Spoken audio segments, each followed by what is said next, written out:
afternoon, Throntree, teachers, students and parents.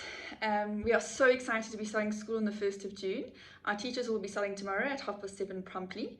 Our school has been completely sanitized and cleaned from the department, thankfully, as one of our parents, to come in and check to make sure that all the products that we are using are correct and that we have cleaned properly and that all of our policies and procedures are in place. You will be receiving the policy this week, so we hope to send it to your email address or your child's email address this week, as well as the arrival and departure of school.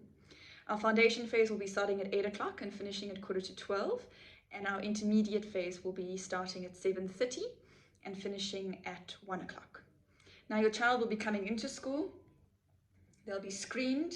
You'll see we've put up tape, so when you drive past the school, you'll be able to see all the tape is already down, and they'll be screened, and everyday screening has to be filed. I've done some COVID training with Skills Unlimited, which was necessary for us to continue to open our school, and then I have facilitated that training to the rest of my staff.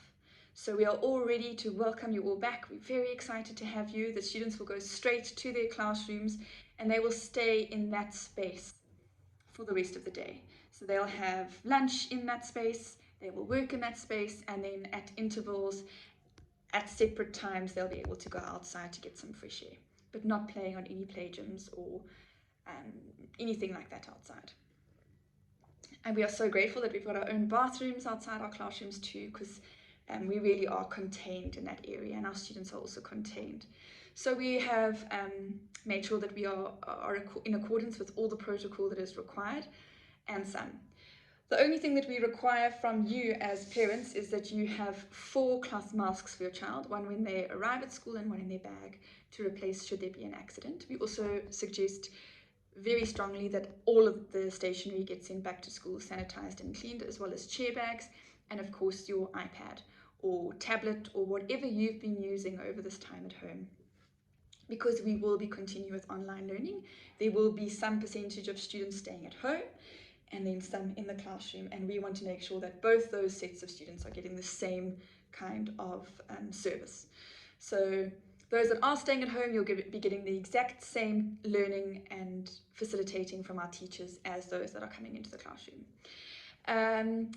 I was in a conversation with a pediatric pulmonologist on Friday afternoon. I was so lucky to be invited to this conversation. Her name was Dr. Taryn Murray, and there were 3 things that I took from her that I'd like to share with you this evening. And that is that this is a shifting target. We are never, ever, ever going to be able to know when it's going to end, if it's going to change. It's constantly shifting. So right now, what we are doing might be really great, but tomorrow that might change. And as long as us as a community understand that, we would really appreciate your support. So I'm really making sure that I have information from the best possible people to give you the information and to make sure that our students are safe in our space at school.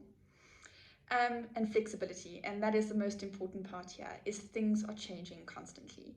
So if you get a WhatsApp this evening or in 10 days time to say, listen, things are going to change, we're going to do it like this now, please just be completely understanding with that. I'm very grateful for all that you have done at home until now and continue to do at home to support us. Thank you very much for paying your school fees. It's been constantly asked if school fees will be reduced. They're not going to be reduced. We have got fixed costs at our school.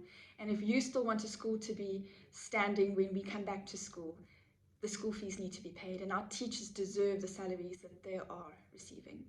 So please continue paying your school fees, and we will make sure that our school is safe for your child. We will not be able to stop COVID from entering, but we will make sure that all of our steps are in place in order to welcome your children on the 1st of June. We cannot wait. You'll be receiving a lot more information from me over the next 2 days. And just for now, have that goal in your head that on Thursday and Friday, there's going to be no school, and you're going to have time to relax before you come back to school on the 1st of June. I hope you all have a lovely evening and enjoy listening to our president, and sleep well.